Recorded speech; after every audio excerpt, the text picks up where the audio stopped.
What are the five things that characterise life on some of the most broken sink estates in Britain? There's high levels of personal debt, high levels of addiction, educational failure, family breakdown, and worklessness. And those things are interlocking. They might one might lead to another. So, high levels of debt might put a stress on a relationship, which then leads to, divorce or separation, and therefore to family breakdown. And we know that, over 40% of children born today will not be brought up by their two-parent families, and that really impacts on the lives of the poor.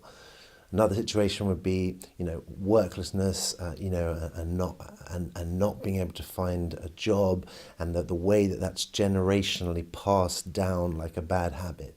That we know that has a huge impact on debt, or the fact that educational failure then has an impact on employment. So they're interlocking, these things, but they're five things that just jump out at us. And none of this is about blaming the poor for poor behaviours. I mean, what can you do if your school has failed you, right?